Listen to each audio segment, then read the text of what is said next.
그러니까 남편이 아내한테 뺏어서 가지고 있던 를 통해서 아내의 신용카드를 줘야 하고, 사실 그런 행동은 범죄이기 때문에 어떤 측면에서 보면 이혼 소송에 좀 써먹을 수 있는 카드가 될 수 있겠죠.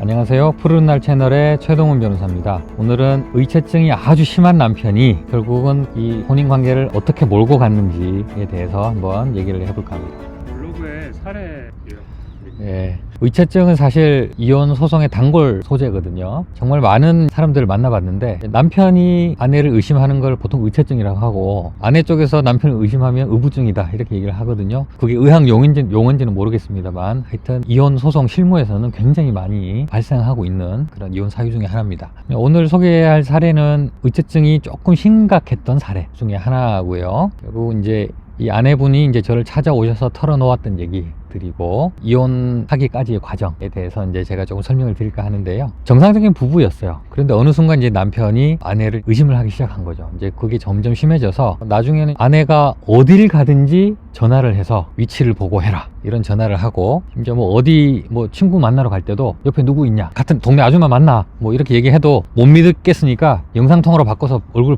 비춰봐 막 이런 식으로 하는 거죠. 그리고 또 언제 직장을 다니고 있어서 어디 뭐 직장에 출근을 하거나 어디 뭐 업무상 뭐 출장을 가거나 하면 꼭 영상통화를 해라, 위치가 어딘지를 인증샷을 보내라, 이제 이런 식으로까지 이제 요구를 하는 남자였어요. 퇴근이 조금만 늦으면 계속 전화고, 받을 때까지 막 수십 통을 하고, 직장에도 업무 시간에도 계속 전화해서 안 받으면 이 부서 전화하고 저 부서 전화해서 바꿔달라 이렇게 해가지고 업무를 못할 정도로 그렇게 집착하는 남자였어요. 그것 때문에 많이 싸웠겠죠. 아주 많이 싸웠는데, 그때마다 이제 남편은 미안하다, 다시는 안 그러겠다 그래 놓고는 또 그러는 거죠. 계속 반복되니까 이제 아내가 이제 더 이상 못 참겠다, 이혼해야 되겠다 이런 생각을 하고 있는데, 이제 하루는 아내가 이제 퇴근한 뒤에 남편한테 얘기를 안 하고 잠깐 누굴 만났어요. 그랬더니 바로 전화가 온 거죠. 그래서 너 지금 어디야 막 이렇게. 그래서 와이프는 이제 덜컹한 거죠. 도대체 이 남자가 내가 지금 어디 있다는 걸 어떻게 알았을까. 어딜 가건 조금만 그 회사와 집 루트를 조금이라도 벗어나면 바로 전화가 오는 거예요. 어디 CCTV를 보고 나를 감시를 하고 있나 이렇게 궁금해하고 있는데, 나중에 이제 집에 들어서 한바탕 싸우면서 알고 봤더니 이 신용카드를, 남편이 준 신용카드인데 교통카드로 쓰고 있었거든요. 그거를 계속 집에서 실시간으로 들여다보고 있었던 거예요. 그래서 이제 그걸 알고는 이 아내는 더 이상 남편의 카드를 쓰지 않고 내 걸 쓰겠다, 이제 그렇게 하고 한 번은 용서해주고 또 넘어갔는데, 나중에 또 의심을 하고, 회식 후에 조금 늦게 들어가니까 어떤 놈이랑 붙어먹다 들어왔냐, 이제 막 이런 막 험악한 말도 하고 하면서 이제 막 폭력을 막 쓰려고 하니까 결국 아내분이 못 참고 집에서 나왔어요. 거의 도망치듯 막 아무것도 짐도 못 가지고 막 맨발로 막 뛰쳐나오다시피 해서 근처에 있는 친구 집으로, 친구분 여자입니다, 가서 있었죠. 그랬더니 어떻게 알았는지 또 그걸 찾아온 거예요, 남편이. 그 집 앞을. 뭐야, 지금 교통카드 지금 쓰지 않는데 어떻게 알았지? 그래서 막 이렇게 뒤져봤더니 교통카드로는 자기 신용카드를 이제 쓰고 있었는데, 남편이 아내의 공인인증서를 가지고 있었던 거예요. 그걸로 막 여기저기 조회해가지고 다 알아냈던 거죠.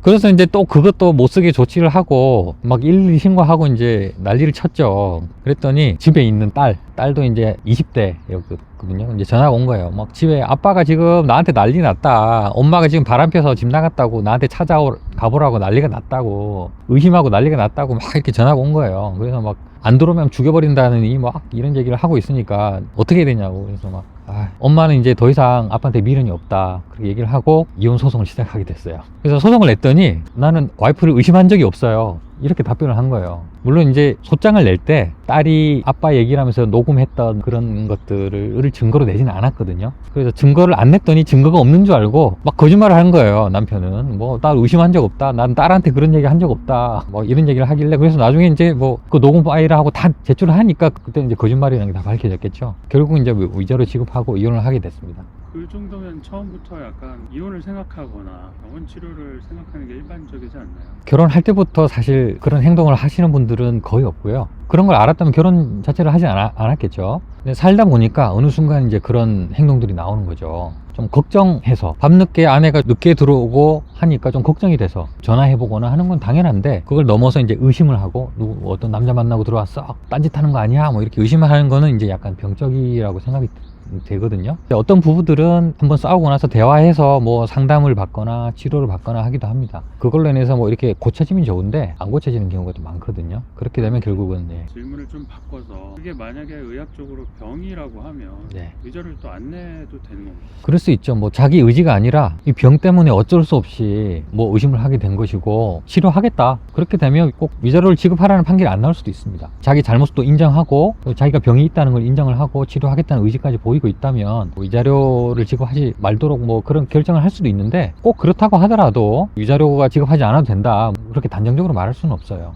소를 취하지 않으면 찾아가서 죽이겠다. 이거는 접근 금지 명령이나 이런 걸 신청할 수 있는 건가요? 제가 이제 소송을 시작하고 났더니 소장을 받고 그 남편 쪽에서 난리가 났죠. 전화해서 이거 취하 안 하면은 내가 찾아가서 죽여버린다 뭐 이런 막 얘기도 하고, 아내 쪽에서 짐을 하나도 못 갖고 나왔기 때문에 내가 집에 들어가서 내가 뭐 옷이랑 뭐 조금 갖고 나오겠다 그랬더니 딸한테 전화가 왔어요. 아빠가 지금 뭐 장롱하고 뭐 이런 데다가 막 쇠사슬을 걸어서 자물쇠를 잠가놨다. 그리고 CCTV 설치해놨으니까 엄마 들어오면 죽여버린대. 이렇게까지 한 거예요. 사실 그렇게 폭력적이거나 뭐 어떤 위협적인 행동을 하는 경우에는 매우 겁이 나겠죠. 이혼 소송 중이라 하더라도. 그래서 그런 경우에는 생명이나 신체 안전을 보호할 필요가 있기 때문에 법원을 통해서 접근금지 신청을 한다거나 하는 건 가능합니다. 다만 그렇게 법원을 통해서 하는 거는 시간이 조금 걸리기 때문에 보통 사람들은 두 분이 함께 있을 때 가정폭력방지법에 의해서 경찰에 신고를 하고 접근금지 처분을 받고 하는 이제 식으로 많이 하고 있거든요. 112 신고가 돼서 이제 경찰이 출동해서 확인했을 때 위험성이 있다라고 판단이 되면 그 자리에서 바로 접근금지를 해주거든요. 그래서 그게 굉장히 신속하고 제일 간편한 방법이에요. 보통 이제 이 사건처럼 이미 별거를 하고 나서 떨어져 있는 상태에서 뭐 소송을 시작한다면 문제는 없는데, 같은 집에 살면서 막 소송을 해야 되는 그런 경우도 있거든요. 굉장히 불편하죠. 남편은 폭력적이고 소송까지 했다는 걸 알면 어떤 해코지를 막 할지도 모르고 하기 때문에, 그런 분들은 어떤 싸움이 있고 폭력 상황이 벌어졌을 때 112 신고를 하면 바로 이제 경찰이 와서 분리 조치를 하고 접근금지 이런 걸 해주기 때문에, 남편은 이제 집에서 쫓겨난 상태에서, 그리고 부인은 집에서 혼자 있는 상태에서 이제 소송을 진행하는 그런 상황이 조금 더 바람직하겠죠. 그런 방법도 있다는 걸 제가 말씀드립니다.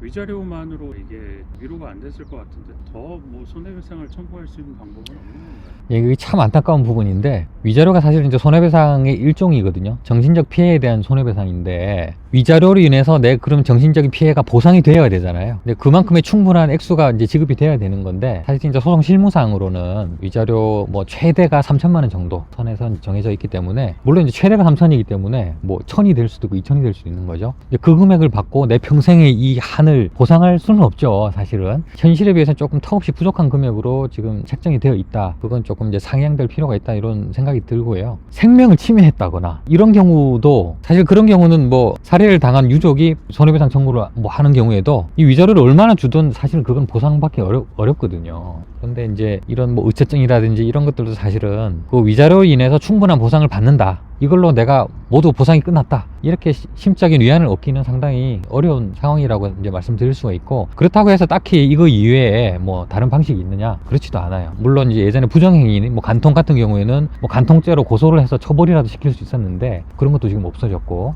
뭐 의처증을 했다고 해서 뭐 이 위자료 위에 다르게 뭐 고소를 한다거나 뭐 어떻게 뭐 다른 민사소송을 한다거나 하는 거는 현실적으로는 좀 어렵지 않나, 이런 생각이 듭니다.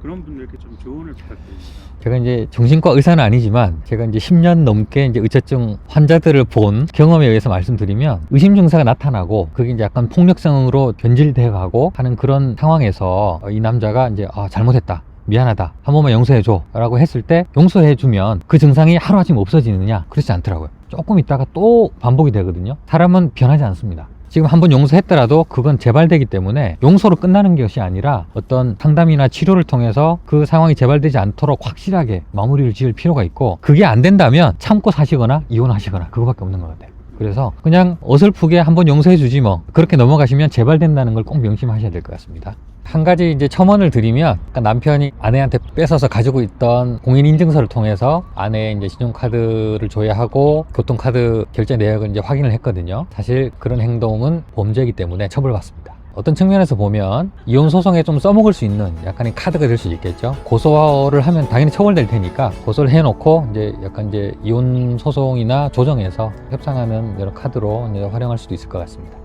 네, 오늘은 이제 의처증으로 인해서 이혼하게 된 사례에 대해서 한번 얘기를 나눠봤습니다. 다음에는 더 좋은 주제로 찾아뵙겠습니다. 감사합니다.